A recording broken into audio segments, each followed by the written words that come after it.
मुख्य विपक्षी दल और भारत की राजनीति की ग्रैंड ओल्ड पार्टी कही जाने वाली, जो ओल्ड से ओल्डेस्ट होते हुए ऑब्लिवियन की तरफ बढ़ रही है, जिसे सामान्य हिंदी में कहें सबसे पुरानी पुरानी धुरानी पार्टी, 139 साल पुरानी पार्टी ने, जिसे स्वतंत्रता के बाद लगभग 60 साल 55 से 60 साल प्रत्यक्ष शासन करने का मौका मिला और 4 पीढ़ियों तक निरंतर शासन करने का मौका मिला, वो आज ये कह रही है कि अब यदि उन्हें ख्वाबों ख्यालों वाला मौका मिला तो वो ये करके दिखाएंगे।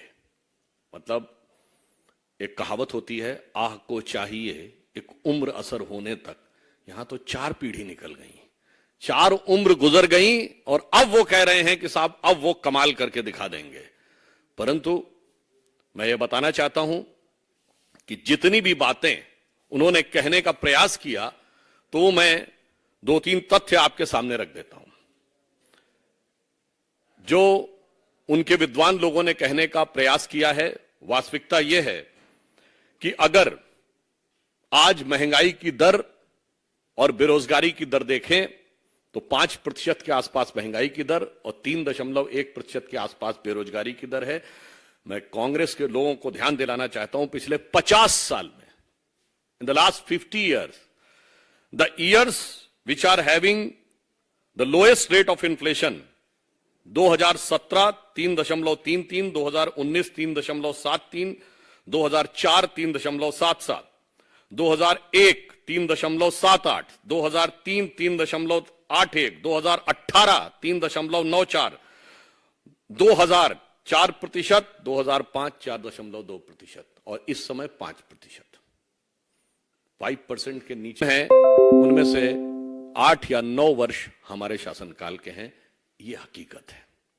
अब यदि आपसे पूछा जाए कि हाईएस्ट ग्रोथ रेट के जो टॉप 10 हैं ईयर्स, उसमें वर्तमान समय में हम G7 कंट्रीज में, G20 कंट्रीज में हाईएस्ट ग्रोथ रेट के साथ हैं। परंतु उसमें भी यदि देखा जाए तो भारत में पिछले 10 वर्षों में, पिछले 50 वर्षों में 2021, 16, 15, 4 और 3 यानी अधिकतम हमारे कार्यकाल में हुआ है। अब यदि आपसे पूछा जाए साहब निगेटिव ग्रोथ रेट कब रही है, हाईएस्ट इन्फ्लेशन कब रहा है, तो 1974 में 50 साल पहले 26% रेट ऑफ इन्फ्लेशन रहा है। महंगाई की दर 26% और विकास दर जानते कितनी थी? 1.19%।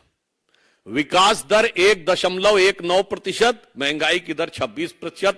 और पिछले जमाने में जितनी बार 10 से ऊपर महंगाई की दर रही है, वो केवल हमारा 2020 का दौर छोड़ के सबको पता है कोविड का दौर था, उसमें निगेटिव ग्रोथ रेट रही है क्योंकि पूरी दुनिया में लॉकडाउन था।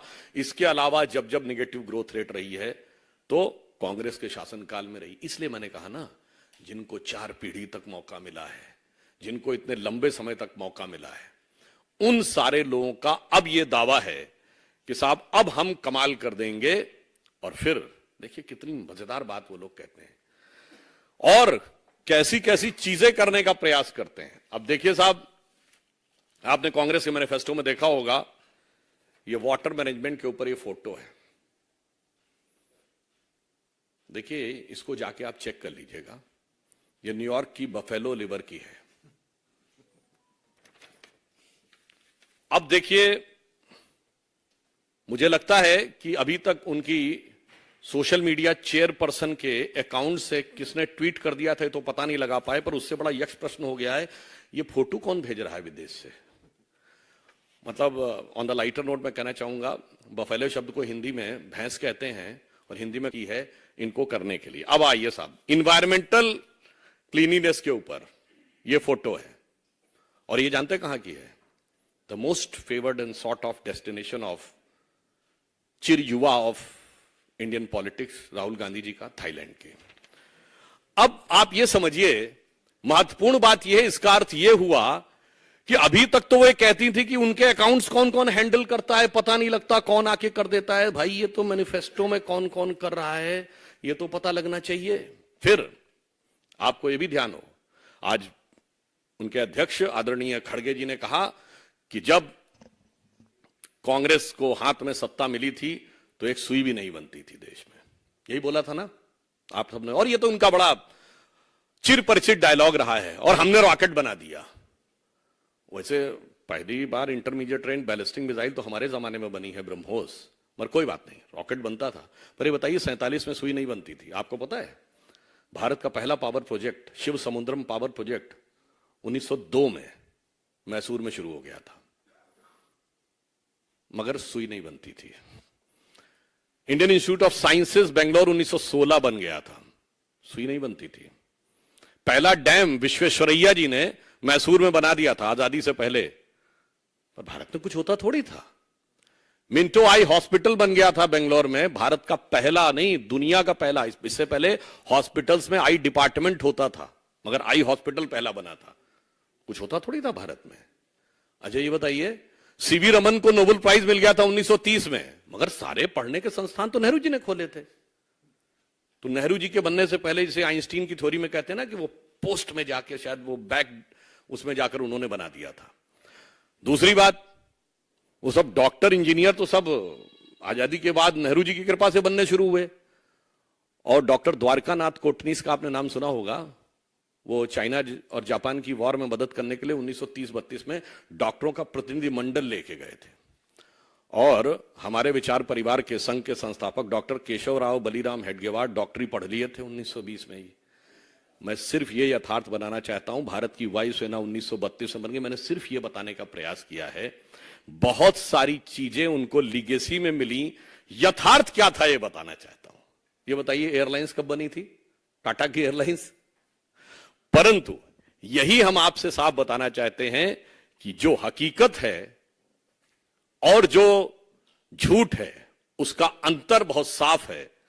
तो कांग्रेस ने तब तक लोगों को भ्रमित करने में सफलता हासिल की जब तक मीडिया स्वतंत्र नहीं था, साक्षरता की दर कम थी, संचार के साधन बहुत प्रबल नहीं थे। मैं पुनः ये बात कहना चाहता हूं, जब भारत की साक्षरता दर 50% क्रॉस की है तब पहली बार हमारी सरकार बनी है 1998 में। जब 60% पार की है तो मोदी जी के नेतृत्व में हमारी स्पष्ट बहुमत की सरकार बनी है। अब 75% पार कर रही है तो हम भी 400 पार जाने की तरफ आगे बढ़ रहे हैं, क्योंकि अब झूठ का मुलम्मा चढ़ाना पॉसिबल नहीं होता है। अब मैं इस पे दूसरा बिंदु बताना चाहता हूं, आपको ध्यान हो, खड़गे जी ने कहा कि हम 1 लाख रुपए देंगे सब महिलाओं को। ऐसी जानकारी लगी है हमें कि शायद उस पर वांछित प्रतिक्रिया नहीं मिली, तो ये बोलना पड़ा, ताली नहीं बजाएंगे क्योंकि इससे पहले भी 2019 के चुनाव में राहुल गांधी जी ने कहा था ना 72,000 रुपए देंगे सबको। ये अपने शासित कितने राज्यों में दे दिए थे, 3 में तो अभी सरकार है, और छत्तीसगढ़ और राजस्थान में अभी सरकार गई है 4 महीने पहले, तो कितने दे दिए थे। ये अंतर है जिसे कहते हैं पर उपदेश कुशल बहुतेरे। इसलिए इस मैनिफेस्टो को देखकर सिर्फ एक ही बात कही जा सकती है, जो मैंने उदाहरण दिया कि लोग शायद प्रतिक्रिया करने को तैयार नहीं थे, उनसे आह्वान करना पड़ा कि भाई ताली तो बजाइए। जिसे एक पंक्ति में कहा जाता है कि वो पैरवी तो झूठ की करता चला गया, वो पैरवी तो झूठ की करता चला गया, बस उसका चेहरा उतरता चला गया। तो आज ये तथाकथित न्याय, देखिए कितनी मजेदार बात है, इन्होंने अपने घोषणा पत्र का नाम रखा है न्याय पत्र। मतलब 55 साल तो अन्याय किए हैं मान लिए हैं। मतलब कोई नई नवेली पार्टी होती, अजब अलबेली पार्टी, जो इस समय भारत की राजनीति की सबसे नई पार्टी है, जिसके आगे वो पुरानी धुरानी और नई नवेली दोनों मिलकर एक हो गए हैं, वो एक बार कहती तो समझ में आता था। आपका इतना बड़ा बैगेज, और ये आप कहने का प्रयास कर रहे हैं, इसलिए मैं गंभीरता से कहना चाहता हूं, जिन्होंने भारत की युवाओं की क्षमता के साथ न्याय नहीं किया, जिन्होंने भारत की आर्थिक क्षमता के साथ न्याय नहीं किया, जिन्होंने भारत की औद्योगिक क्षमता के साथ न्याय नहीं किया, जिन्होंने भारत की सैन्य क्षमता के साथ न्याय नहीं किया, जिन्होंने भारत की सुरक्षा के साथ न्याय नहीं किया, वो न्याय ये था कि हमारी फौजें मैदान में जीत के आती थीं और राजनीति की टेबल पर सब कुछ लुटा के सरकारें चली आती थीं। जैसे हम उस जमाने में एक नारा कहते थे कि फौज न हारी, कौम न हारी, हार गई सरकार हमारी। हमारे सैनिकों ने बलिदान देकर जो जो इलाके कब्जे में किए, और इनकी विदेश नीति क्या रही कि पंजाब गया, कश्मीर गया, आधा आधा चला गया, और चला बंगाल गया, और चीन के हाथों मानसरोवर का वहां ऊंचा भाल गया। इसलिए जिन्होंने भारत की सांस्कृतिक गौरव के साथ कभी न्याय नहीं किया, जिन्होंने भारत की सामाजिक समरसता के साथ न्याय नहीं किया, जिन्होंने भारत की योग्यता के साथ कभी न्याय नहीं किया, वो जब भेष बदल कर आकर आज ये कहने का प्रयास करते हैं तो भारत की जनता पूरी तरीके से आश्वस्त है। और मजे की बात, विदेशी फोटो लगाते हैं। हाँ, विदेशी प्रभाव जो है वो कांग्रेस के ऊपर कितना गहरा हो गया है।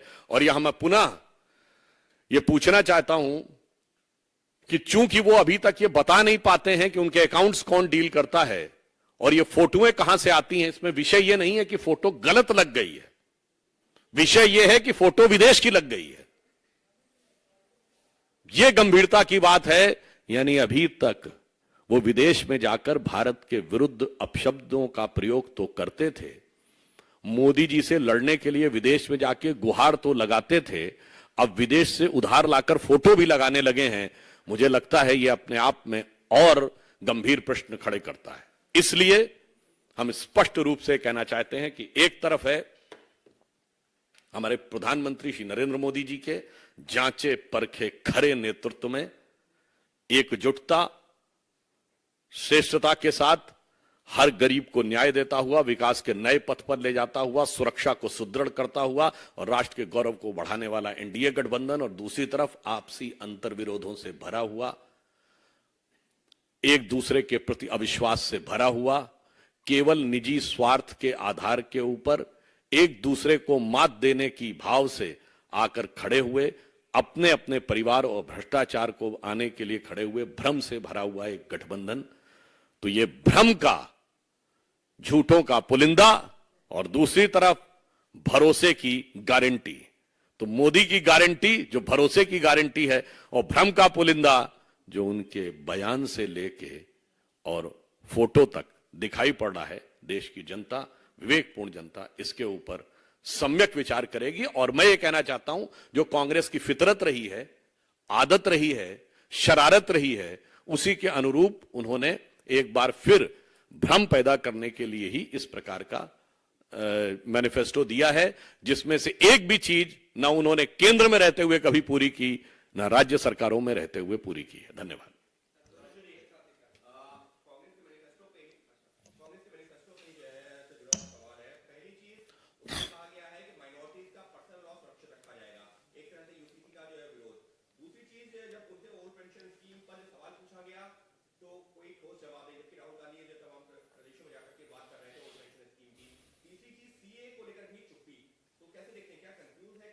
नहीं, मैं बिल्कुल, जो आपने पहले कहा कि पर्सनल लॉ सुरक्षित रखा जाएगा, तो सुरक्षित नहीं, सर के ऊपर रखा जाएगा। क्योंकि मैं पुनः ये बात पहले भी कह चुका हूं, दोबारा कहना चाहता हूं, दुनिया में एक सेकुलर देश बताइए जिसमें सुप्रीम कोर्ट और शरिया में मतभेद हो जाए तो देश की संसद सुप्रीम कोर्ट के जजमेंट को रौंद कर पार्लियामेंट में शरिया को सर्वोच्च न्यायालय से ऊपर कर दे। शाहबानो केस 1985, स्वर्गीय राजीव गांधी प्रधानमंत्री थे और 400 की प्रचंड मेजॉरिटी थी, यानी राहुल गांधी जी के स्वर्गीय पिताजी के समय में। तो वो ये करके दिखाएंगे, वो समानता की बात नहीं करते, वो सीधे सर पे रखने की बात करते हैं। दूसरा बिंदु आपका क्या था? यही तो मैं कहना चाहता हूं कि उनकी स्थिति कुछ ऐसी हो गई, कहा भी ना जाए, चुप रहा भी ना जाए। तो मुझे लगता है मगर देश की जनता को भली भांति समझ में आए। अगला आपका तीसरा बिंदु था, हाँ, सीए को लेकर मैं अवश्य बताना चाहता हूं। देखिए, मैं आप सभी प्रबुद्ध लोगों को और जो करोड़ों दर्शक देख रहे हैं उनको बताना चाहता हूं, सीए को लेकर 2003 में गृह मंत्रालय की एक कमेटी गठित हुई जिसमें था कि सिटीजनशिप अमेंडमेंट एक्ट में संशोधन करना है। उस कमेटी के अध्यक्ष थे स्वर्गीय प्रणब मुखर्जी। उसमें जो सदस्य थे उसमें जनेश्वर मिश्रा जी, ध्यान दें, लालू प्रसाद यादव जी और सपा। उसमें सदस्य थे स्वयं लालू प्रसाद यादव जी, राजद वाले ध्यान दें, कपिल सिब्बल जी, अंबिका सोनी जी सदस्य थे, कांग्रेस वाले ध्यान दें। और उसने कमेटी ने संस्तुति जानते क्या की थी कि पाकिस्तान और बांग्लादेश के माइनॉरिटीज को ही सिटीजनशिप देनी है। और सुनिए, 2003 एमएचए की committee headed by Pranab Mukherjee, जिनके सदस्यों के नाम मैंने बताए, उसके बिंदु क्रमांक 9 पे उन्होंने लिखा था कि इन देशों के मेजॉरिटी कम्युनिटी को इस एक्ट के तहत नहीं देनी है। बताइए साहब, इसीलिए कहा जाता है, अब बाकी सब तो बहुत सारी चीजें मैं दोबारा नहीं गिनाना चाहता, वो बोला क्या था, सरकारों ने प्रस्ताव क्या पारित किया था, संसदीय कमेटी में लिख के कुछ और आते हैं और बाहर कुछ और दिखाने लगते हैं, मतलब अंदर से कुछ और बाहर से कुछ और नजर आते हैं। बाकी आप लोग आगे खुद समझ पाते हैं। शैलेश जी दूरदर्शन, शैलेश जी दूरदर्शन।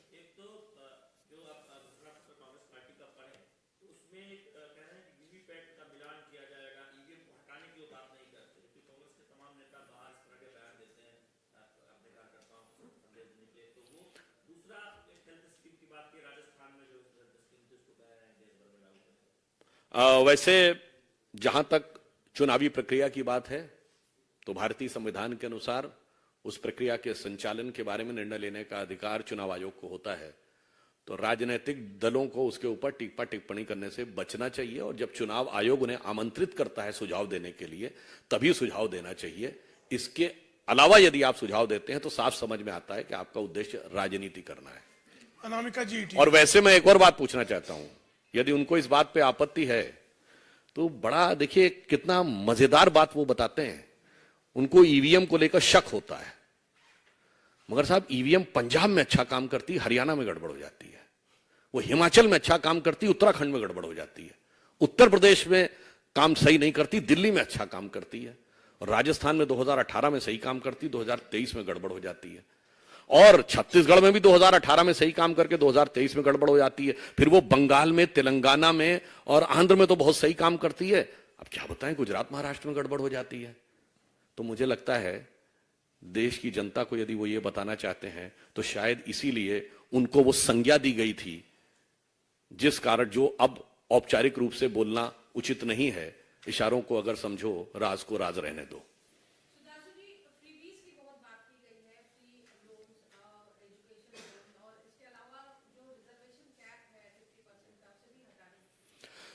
मुझे लगता है, मैं पुनः कहना चाहता हूं कि इस विषय के ऊपर मैंने कहा ना, 4 पीढ़ियों से जो उनका स्टैंड रहा है।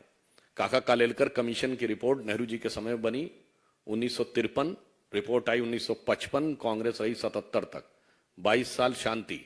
मंडल कमीशन की रिपोर्ट बनी, गठित हुआ 1978, रिपोर्ट आई 1980, तब तक इंदिरा जी आ गई, 9 साल शांति। तो जिन लोगों ने स्वयं कथनी ये करनी ये की है, उनकी कथनी भरोसा नहीं कर सकता। और मैं पुनः एक बात भी बता देता हूं, ये जो बाकी दल हैं जनता परिवार के, ये जो कहना चाहते हैं, इनके भी बहुत साफ बता देना चाहता हूं, इन लोगों का कभी भी समाज के वर्गों को वास्तविक सामाजिक न्याय दिलाने से कोई लेना देना नहीं था। ये सब कुछ इनकी सेल्फ राजनीति से गवर्न था। मैं दर्शकों को याद दिलाना चाहता हूं, आज की पीढ़ी जाके चेक कर ले, मंडल कमीशन की रिपोर्ट लागू हुई 7 अगस्त 1990। नवंबर 1989 में वीपी सिंह प्राइम मिनिस्टर बन गए थे, 11 महीने नहीं हुई। और आप बड़ा लॉजिकली सोचिए, 8 दिन बाद 15 अगस्त था, और वो उनका पहला 15 अगस्त था। 15 अगस्त को घोषणा क्यों नहीं की? इस पे किताबें उपलब्ध हैं। शरद यादव जी ने एक किताब में स्वयं लिखा हुआ है कि 9 अगस्त को देवीलाल की रैली थी, और उन्हें लग रहा था कि उस रैली में इतनी भीड़ आने वाली है कि जनता दल टूट जाएगा। और जनता दल की अंदरूनी राजनीति को बचाने के लिए उन्होंने किया, क्योंकि उस समय तक स्वर्गीय देवीलाल जी की कम्युनिटी ओबीसी में नहीं आती थी, ताकि बाकी लोग जाने ना पाए। अर्थात सामाजिक न्याय से इनका कोई लेना देना नहीं था, इनका उद्देश्य अपनी सत्ता को बचाने के लिए था। इसीलिए उनको वास्तविकता में न सत्ता मिली और न वो न्याय वास्तविकता में मोदी जी के नेतृत्व में हमने दिया है, व्यवस्थित ढंग से दिया है, सबका साथ सबका विकास के साथ। रविकांत जी, टाइम्स नाउ।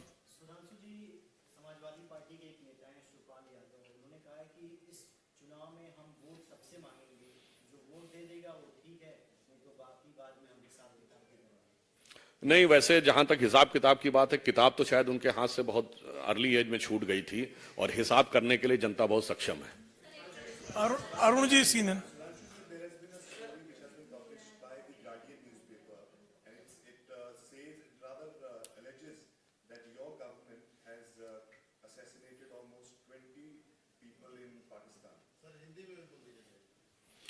मुझे लगता है कि इस तरह की खबरों के बारे में विदेश मंत्रालय उपयुक्त ढंग से जवाब दे सकता है।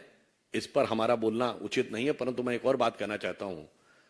इस ढंग की खबरें आ रही हैं।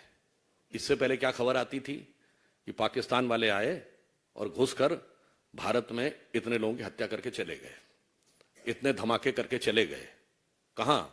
दिल्ली में धमाका, मुंबई में धमाका, चंडीगढ़ में धमाका, चेन्नई, हैदराबाद, गुवाहाटी, गया, पटना, फैजाबाद, लखनऊ, बनारस, नागपुर, जयपुर, कोयंबटूर, कहां नहीं होता था। तो थोड़ा हेडलाइन बदली है, मगर इस हेडलाइन बदली की वास्तविकता के बारे में मुझे लगता है कि अखबारों में जो भी बातें छपती हैं वो कितने आधार पे होती हैं, इस पे उपयुक्त उत्तर विदेश मंत्रालय देगा। Suchitra ANI. Congress party manifesto में, हालांकि विदेश मंत्रालय से जुड़ा हुआ है लेकिन मैनिफेस्टो में है, इसलिए पूछ रही हूँ। Congress says it will repair relation with the Maldives and will work to restore the status quo ante on our borders with China to ensure that areas where both armies patrol in the past are again accessible to our soldiers. We will take the necessary step to adjust our policy towards China until this is achieved. No, we have already seen that how they have tackled the border issues. Prime Minister has also given an example from Kachchativu to Aksai Chin. वो पूरी कहानी बता रहा है और border issues के ऊपर China के साथ वो सारी बातें क्या बताने की जरूरत है।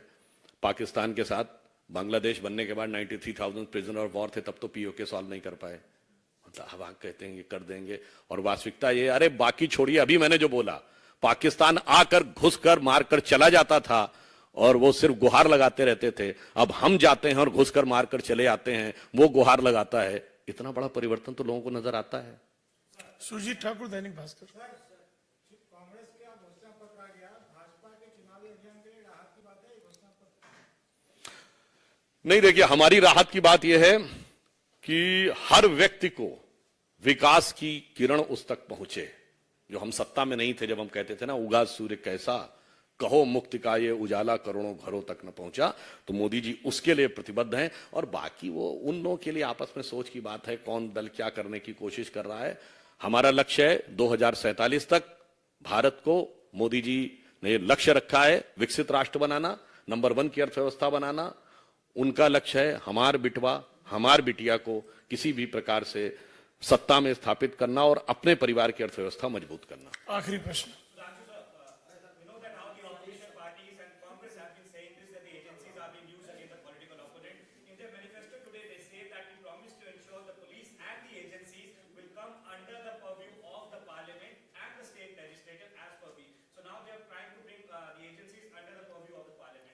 I would like to remind that who has brought CBI under Prime Minister office? Indira Gandhi.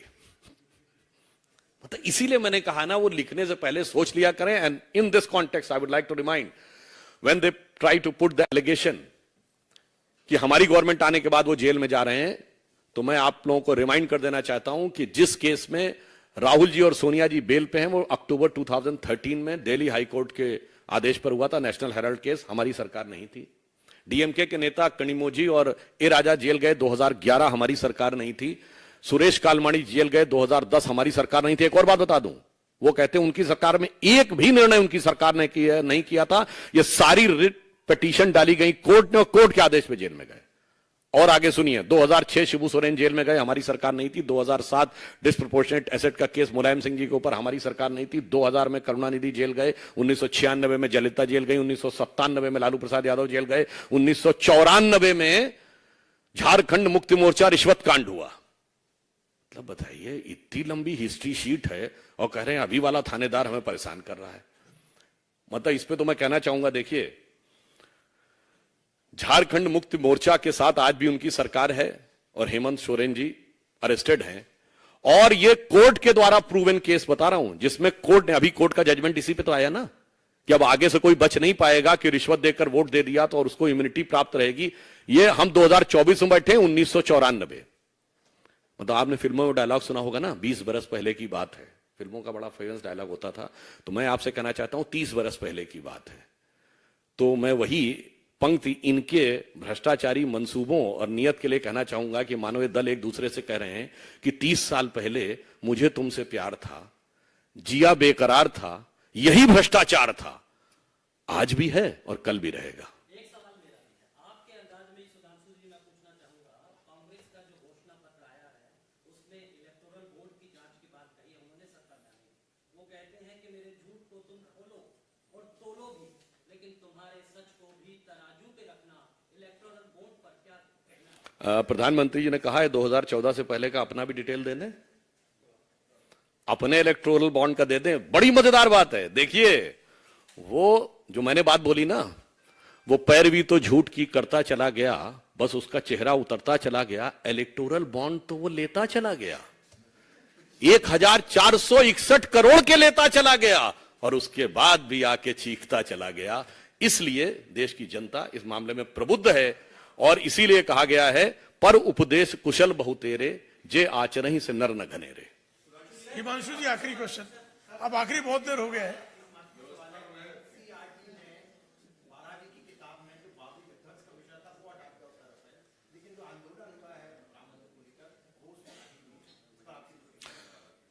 देखिए इस विषय पे जो आधिकारिक हमारे शिक्षा मंत्रालय के लोग होंगे वो बता सकते हैं, परंतु इतना जरूर मैं कहना चाहूंगा कि श्री राम जन्मभूमि आंदोलन भारत के स्वतंत्र भारत के इतिहास का पहला आंदोलन था जो उत्तर और दक्षिण दोनों जगह हुआ। जेपी आंदोलन भी नॉर्थ में ज्यादा था और उस आंदोलन ने पूरे देश की सोच और व्यवस्था में एक बदलाव लाया और जानते हैं देश की अर्थव्यवस्था में भी बदलाव लाया। जब तथाकथित बाबरी ढांचा था तो फॉरेन एक्सचेंज रिजर्व कितना था? 1 बिलियन के नीचे था। रुपये का डिवैल्यूएशन 2 बार हुआ था, अगस्त जुलाई 91 और सितंबर 91, ठीक। और उसके बाद जब कोर्ट का जजमेंट आया कि खुदाई होगी और नीचे मंदिर का ढांचा निकल आया, वो कौन सा ईयर था? 2003। तो फॉरेन एक्सचेंज रिजर्व 100 बिलियन पहुंचा। जब जजमेंट आया तो फॉरेन एक्सचेंज रिजर्व 2019 में 500 बिलियन पहुंचा और जब मंदिर का शिलान्यास हुआ तो 600 बिलियन पहुंचा। इसलिए देखने के नजरिए बहुत हैं, जरा चश्मा उतारो फिर देखो यारो, दुनिया नई है चेहरा पुराना।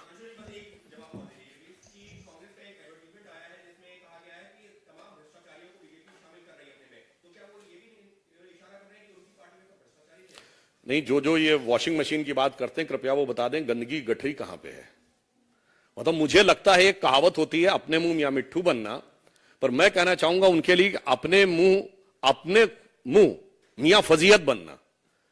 मतलब आप आश्चर्य की बात है, आप घोषणा कर रहे हैं अपने को, अगर उनसे पूछे नहीं हम भ्रष्टाचारी थे, बहुत भयंकर भ्रष्टाचार हुआ था, हमारे लोगों ने इतना किया था, बिल्कुल काजल की कोठरी है, बिल्कुल काला था हमारा। मेरी मुझे लगता है उनसे यह पूछना चाहिए कि पहले आप स्टैंड चेंज कर लिए। हमने स्टैंड नहीं चेंज किया है। गृह मंत्री अमित शाह जी ने बहुत स्पष्ट कहा है, हमने किसी से कोई केस विड्रॉ नहीं किया है, कोई व्यक्ति कहीं भी रहा हो, आरोप था, विपक्ष में रहते हुए हमने आरोप लगाया था, हमने आरोपों को विड्रॉ नहीं किया। उन्होंने सत्ता में रहते हुए कहा था कि ऐसा कुछ भी नहीं हुआ और आज कहते हैं